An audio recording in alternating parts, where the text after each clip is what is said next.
ఉన్నాయి, ఆరాధనలు ఉన్నాయి. బయటికి రిలీజియన్ ప్రాక్టీస్ ఉంది, లోపట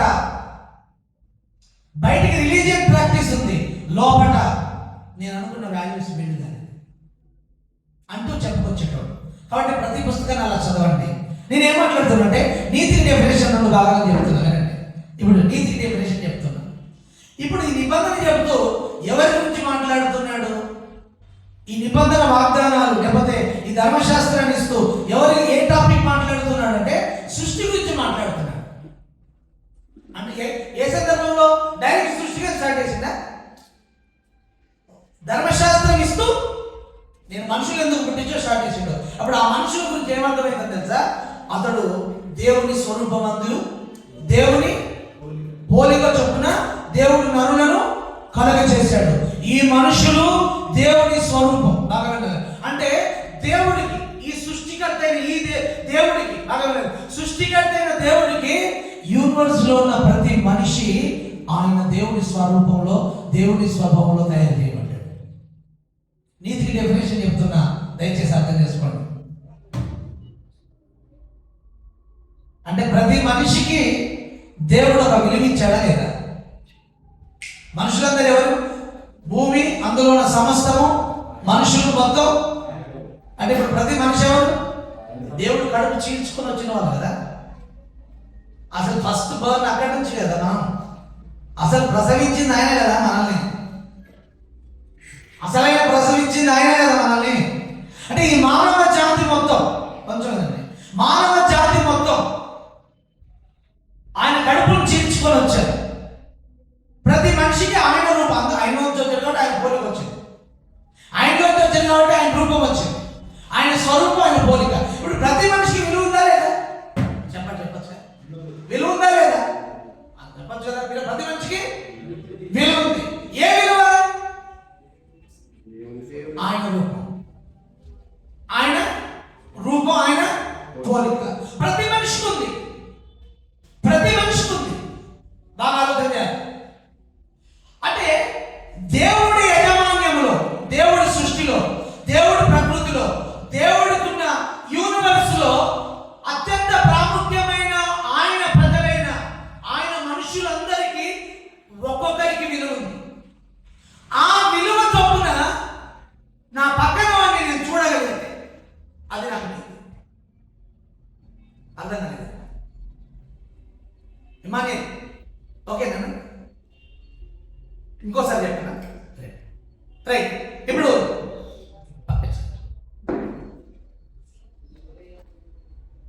మనుషులందరికీ ఇక్కడ ఉన్నవాడిని సాదృశ్యం అనుకుందాం. ఈ ప్రకృతి మొత్తం భూమిని పాడు చేసిన ఒప్పుకోవడానికి ప్లాస్టిక్ ఆగం చేస్తున్నారు. సృష్టి మొత్తం ఆయనదే, ప్రకృతి ఆయనదే, జలములు ఆయనదే. అందుకే ఎప్పుడైనా మనం అందరం కలిసి సిస్టర్స్కి హెల్ప్ చేయడానికి వీలైతే ఎవరి ఫ్రిడ్జ్ వాళ్ళు బ్రదర్సే బాగు చేసుకున్నాం. ప్రకృతికి సర్వీస్ ఇవ్వడం కూడా మంచిదే. ఆల్రెడీ ఆడవాళ్ళతో చేపిస్తున్నారు అనుకుంటే సంతోషమే. దానికి వేరే లేదు. ఆల్రెడీ మీకు చేస్తున్న పాస్టర్ గారు ఆమె చేపిస్తుంది అనుకుంటే ఓకే, ప్రాబ్లం లేదు. స్తోత్రం. రైట్. నేను చేయట్లేదు కాబట్టి నేను చేయడానికి ఇష్టపడుతున్నాను. ఈసారి ప్రయత్నం చేస్తా, నా ఫ్రిడ్జ్లో క్లీన్ చేసి. అంటే మనం ప్రతి ఈ ప్రకృతిని శుభ్రంగా ఉంచడం కూడా దేవుణ్ణి గౌరవించడం, అది నాకు నీతి అవుతుందన్న సంగతి మనకు అర్థం. అసలు ఈ ప్రపంచంలో క్రైస్తవుడికి తప్ప ఈ భూమి మీద అంత శ్రద్ధ ఇంకెవరికి ఉండదు. ఎందుకు తెలుసా? యూనివర్స్ దేవుడిదని అర్థమైన తర్వాత దాని విషయంలో బాధ్యత కలిగి ఉంటాడు మన క్రైస్తవుడు. అయితే ఇప్పుడు ఈ సృష్టి మొత్తంలో ప్రధాన సంగతి అయిన మనుషుడు ఉన్నాడు. ఈ మనుషుడు ఏ విలువ ఉంది మనుషుడికి? దేవుడు కొలిచిన విలువ, ఆయన పోలిక. ఇప్పుడు ఈ దేవుని మనుషుడు దేవుడి విలువ కలిగి ఉన్నాడు కాబట్టి ఇతన్ని నేను తక్కువ చేయకుండా దేవుడు ఏ విలువలో చూస్తున్నాడో అదే విలువలో నేను ఇతన్ని చూస్తా. అలా చూడగలిగిన ఆ విలువ ఉందే, అది నాకు నీతి.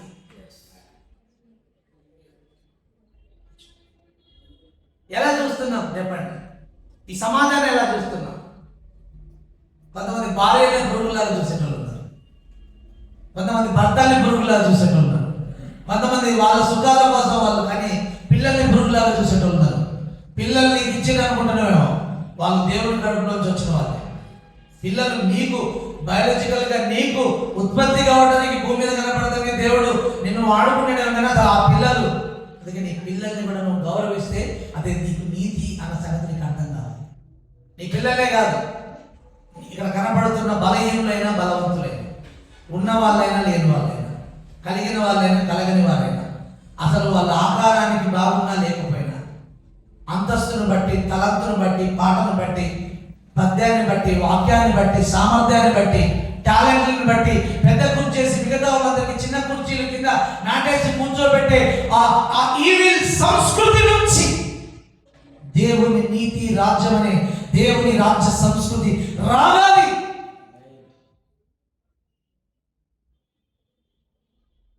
ఇంకా అర్థం కావాలి. ఇది నీతి. ప్రతి వ్యక్తికి మన పోయినసారి ఒక బ్రదర్ వచ్చారు మన దగ్గరికి, చాలా మంచిగా అనిపించింది. ఆ బ్రదర్ అన్నారు, అన్న మీ దగ్గర ఆ బ్రదర్ చాలా అడ్వైస్ చేశారు, కొద్దిగా హర్టింగ్ అనిపించింది. ఒప్పుకుందాం, చాలా హర్టింగ్ అనిపించింది, చాలా హర్ట్ చేసినట్లుగా ఉంది. కంక్లూజన్ నేను చెప్తా, చాలా హర్ట్ చేసినట్లుగా ఉంది. సరే ఒప్పుకుందాం, తగ్గించుకుందాం, ఏం పోతుంది. ప్రతి వ్యక్తికి విలువిద్దాం. మనల్ని ఘోరంగా చూసే వ్యక్తికి కూడా మన విలువను ఒకే రకంగా ఇద్దాం. అసలు మనకేముంది, మనం ఈ టాపిక్ ఏదో పోతుంది, కొద్దిగా ఇబ్బంది అవుతుంది. ఇప్పుడు ఎక్కడున్నా మనం సంబంధాల దగ్గర ఉన్నాం. సంబంధం ఎక్కడ ఏర్పడింది తెలుసంటే, అసలు ఆయన నిబంధన చేసుకున్న ఆయన నిబంధనలోనే సంబంధం ఉందండి. ఆ సంబంధంలో ఈ విలువలు ఉన్నాయండి. ఆ విలువల్లో ఒక భాగం మనమందరం కలిసి జీవించడం. నీతికి ఇంకో డెఫినేషన్ కూడా చెప్పేసేసి ముందుకెళ్ళిపోతుంది. నీతికి ఇంకో డెఫినేషన్ చెప్తా, బాగా నీతి ఎక్కడ పోల్చి ఇంతకుముందు చెప్పాను. నీతి ఎక్కడ వాడాలని చెప్పాను, ఏమన్నా ఈ నీతి ఎక్కడ వాడారు, ఈ చెడ్డగానే పదాన్ని రిలేషన్షిప్ లో వాడారు, అంతే కదా. ఇప్పుడు నీతి 4 ఏరియాలో మనం చూపెడతాం. ఒకటి దేవుడితో, ఇది రమణ చెప్పిన పాయింట్, దేవుడితో మధ్యలో ఉన్న ఆ సంబంధం, నాకు నా కుటుంబం మధ్యలో ఉన్న సంబంధం, నాకు నా సంఘం మధ్యలో ఉన్న సంబంధం, నాకు ఈ సమాజం మధ్యలో ఉన్న సంబంధం, నాకు దేవుడికి, నాకు నా కుటుంబానికి, నాకు నా సంఘానికి. ఈ 3 ఏరియాలలో నేను ఎంత నమ్మకంగా ఉంటున్నానో అదే నా నీతి. ఇప్పుడు నేను నీతి మంత్రం కావాలంటే ఏం చేయాలి? ప్రతి వ్యక్తికి గౌరవం ఇవ్వాలి, నాకంటే పెద్దగా చూడాలి, ఈ సంస్కృతి రావాలి. అందుకే ఆయన రాజ్యానికి, ఆయన రాజ్యంలో ఉన్న ఆయన సింహాసనానికి 2 ఆధారాలు అయ్యాయి. ఏంటది? నీతి న్యాయములు ఆయన సింహాసనానికి. అంటే నీతి, ఆయన సింహాసనం అంటే ఏంటి? ఆయన రాజ్యం. ఆయన రాజ్యంలో 2 ఆధారాలుగా ఉన్నాయి. ఏంటది? నీతి, న్యాయం. నీతి సంబంధాలలో నమ్మకంగా బతకడం ఉంటుంది. నేను నా దేవుడి విసుకి మధ్యలో ఉన్న ఆ సంబంధంలో నేను నమ్మకంగా ఉండడం నీతి. నేను నా కుటుంబంలో ఉన్న సంబంధంలో నమ్మకంగా ఉండటం నాకు నీతి. నేను నా సంఘములో నాకు సంబంధం, అసలు సంఘంలో సంబంధాలే లేవు, ఇంకా నమ్మకం లేదు. సంఘంలో సంబంధాలు ఎక్కడ ఉన్నాయి చెప్పండి? అసలు చర్చ్ అంటేనే సంబంధాలు, తోరా నేర్పే సంగతే సంబంధాలు, నిబంధన అంటేనే సంబంధం, నీతి అంటేనే సంబంధం. మరి ఈనాడు మన చర్చిలో సంబంధాలు ఎక్కడ ఉన్నాయి? హలో, చర్చిలో సంబంధాలు ఉన్నాయా? మీరు చెప్పచ్చు. మన చర్చిలో వచ్చే వారికి ఒకరితో ఒకరికి సంబంధం ఉందా? లేదు.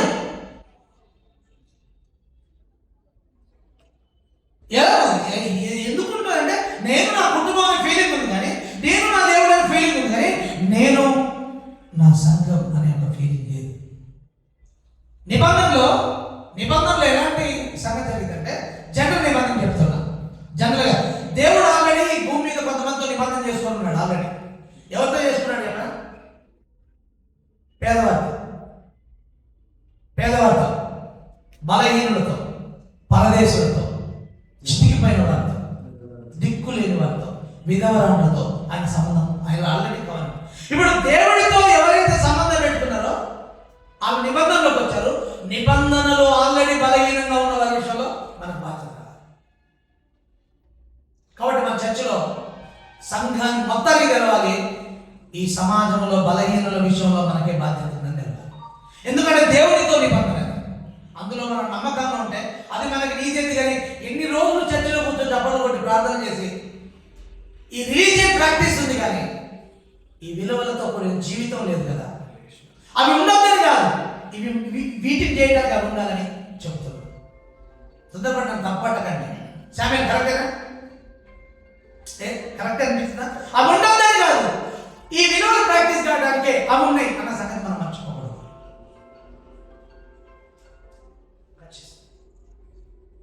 రైట్, టైం ఎక్కువైపోయింది. 1:30 క్లోజ్ చేస్తాం. ఇది కూడా సంబంధాలు. ఫైనల్గా చర్చిలో మనకు సంబంధాలు ఉన్నాయి. చర్చికి వచ్చేటంతో ఒకరితో ఒకరికి సంబంధం ఉందా? వాళ్ళ సంబంధం ఉంటే ఎట్లుండాలి? అసలు సంబంధాల విలువేంటి? సంబంధాలను దేవుడు అసలు కోరుతున్నాడా? మనందరం కలిసి ఉండాలని కోరుకుంటున్నాడా? ఒకరితో ఒకరికి సంబంధం ఉండాలా? ఆ విషయాలని మనం ఇప్పుడు ఊరికే టూకీగా గుర్తు చేద్దాం. 3 మాటలు చెప్తే గుర్తుపెట్టుకోండి. 3 మాటలు చెప్తే గుర్తుపెట్టుకోండి. టైం లేదు కదా, 1:20 అవుతుంది. 1:30 క్లోజ్ చేద్దాం, లంచ్కి వెళ్ళిపోదాం. 1, నాకెళ్ళి చూడగలిగింది. 1,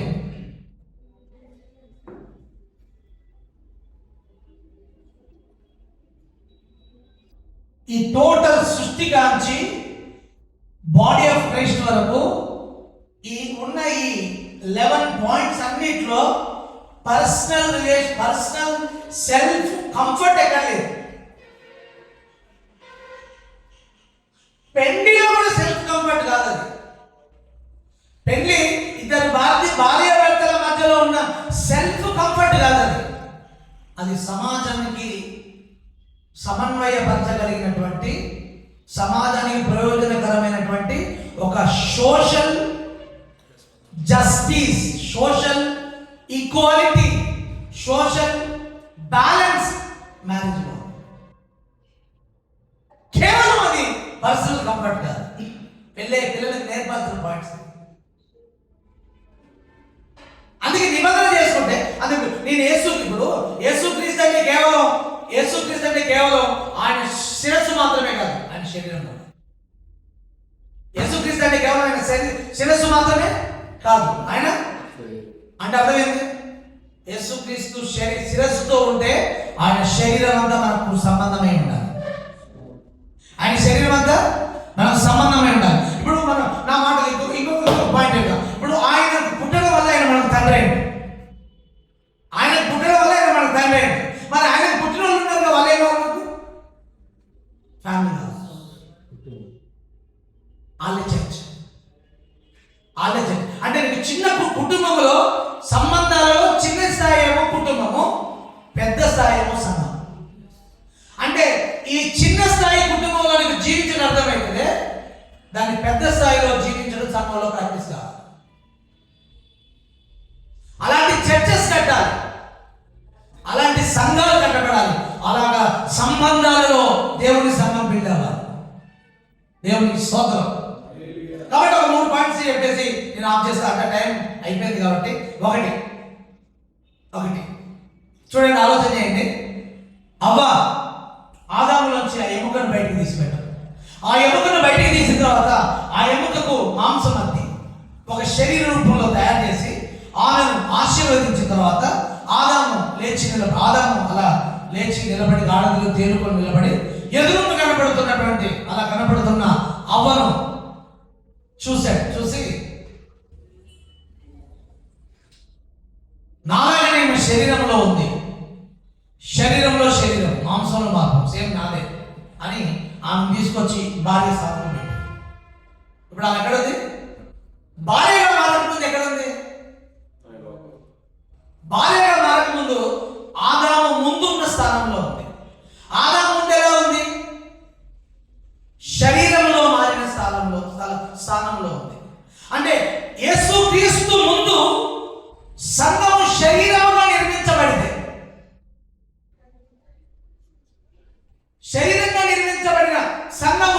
భార్యగా మారుతాడు. హలో, ఈ మాట చెప్పడానికి ఒక్కసారి చక్కగా చెప్పేస్తా. ఈ బైబిల్ మొత్తం రాయబడిన 5 విధానాలు చెప్తా. ఒకటి సూత్రాల రూపంలో, రెండోది క్యారెక్టర్స్ రూపంలో, అంటే క్యారెక్టర్స్ అంటే దావీదు క్యారెక్టర్, మోషే క్యారెక్టర్స్ రూపంలో, తర్వాత ప్రవచనాల రూపంలో, తర్వాత ఒకటి సూత్రాలు, రెండోది వాగ్దానాలు, మూడోది ప్రవచనాలు, క్యారెక్టర్స్, ఇంకా నమూనాల రూపంలో రాయబడ్డాయి. మొత్తం 5 చెప్పాను నమూనాలు అన్నీ.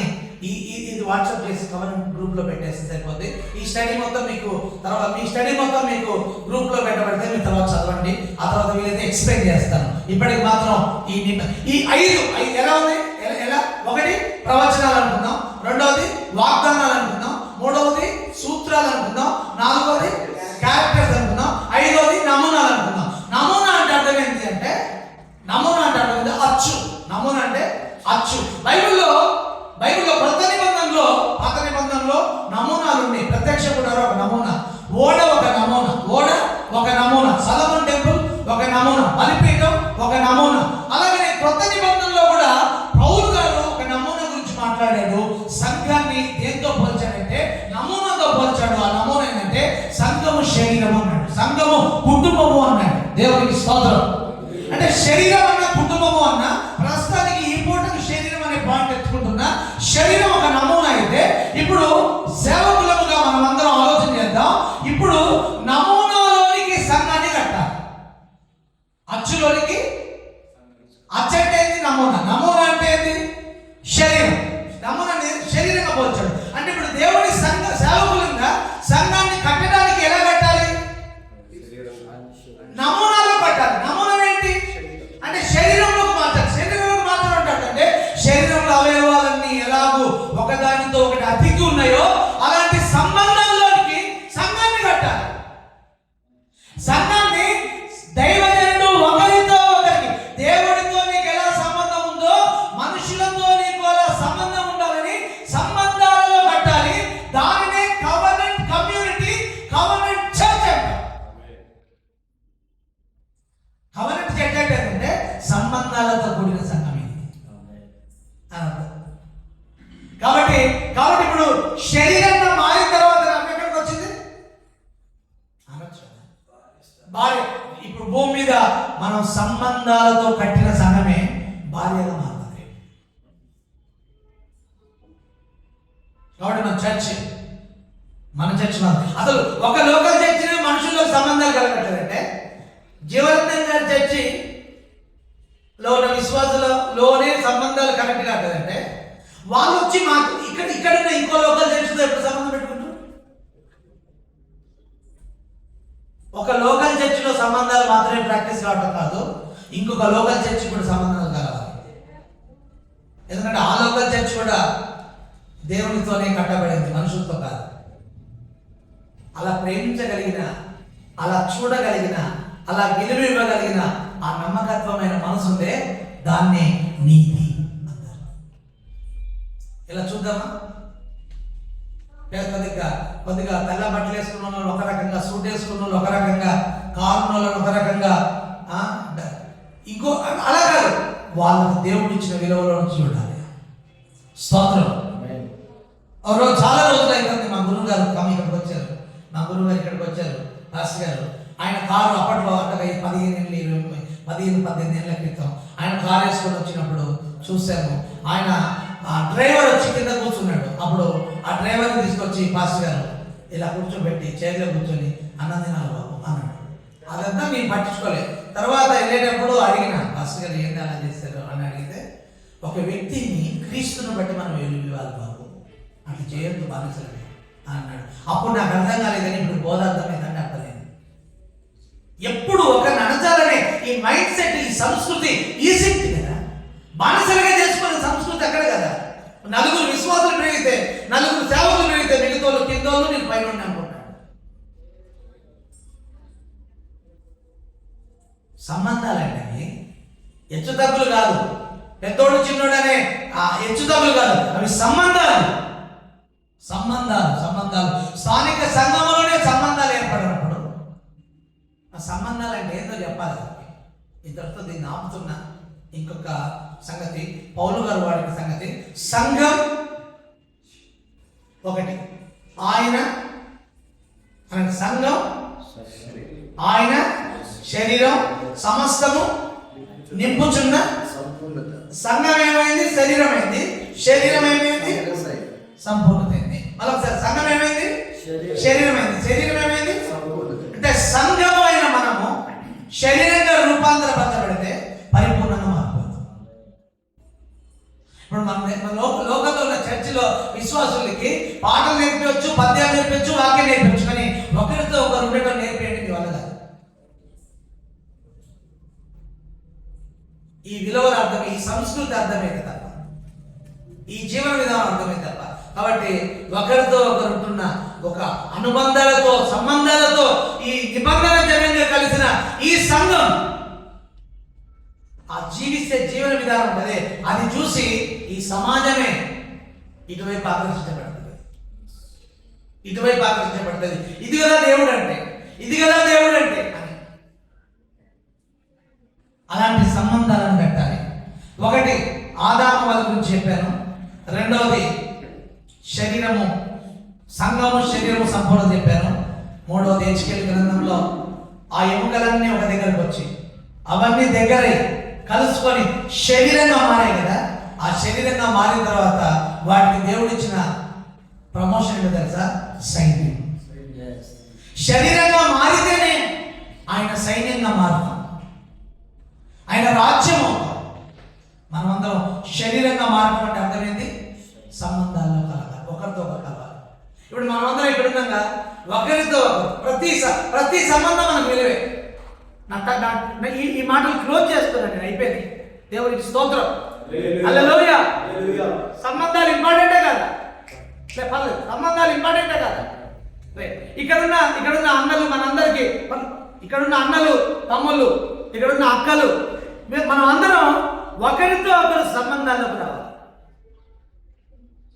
ఈ సంబంధాలలో దేవుడు ఏం పెట్టిండో చెప్పనా? అది మీకు పంపించే పీడిఎఫ్లో చూడండి.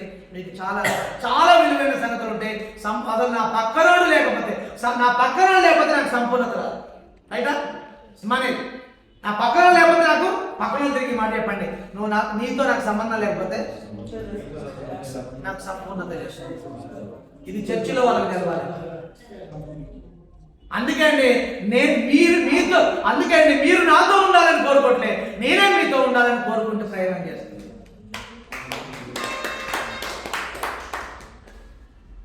ఈ మధ్య ఒక దగ్గరికి పోయినప్పుడు ఒక మాట అన్నారు, మాస్టర్ గారు వీళ్ళు మీతో ఉంటారా అన్నాడు. నేను శామ్యుయల్ తమ్ముడు మేము పోయినప్పుడు వీళ్ళు మీతో ఉంటారా అన్నాడు. సడన్ గా నేను అన్నాను, సార్ వాళ్ళతో నేనున్నాను, వాళ్ళు నాతో ఉంటారు సార్, నేనే అంటే ఏం పోతుంది?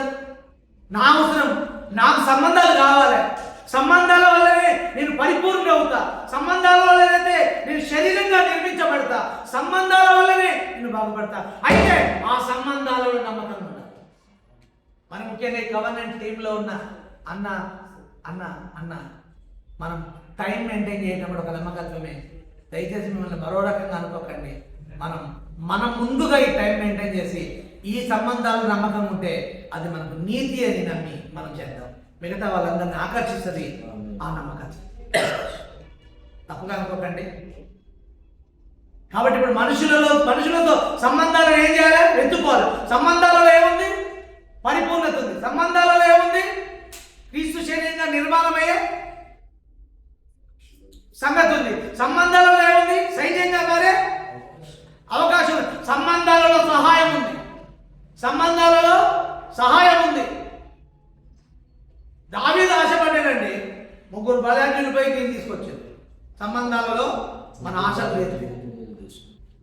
అతను ఎవరెక్కడి నుంచి సాయం చేతులు కలదు. ఎక్కడో ఒక చిన్న సిరియా దేశపు సైన్యాధిపతి దగ్గర ఒక చిన్న ఆడపిల్ల, బానిస పిల్ల, ఆమెతో ఉన్న ఆ ఆరోగ్యవంతమైన సంబంధం కుష్ఠరోగాన్ని తొలగించిందండి. ఆ చిన్నది బానిస పిల్ల అమ్మాయిని ఎందుకు తినాలా అనలే.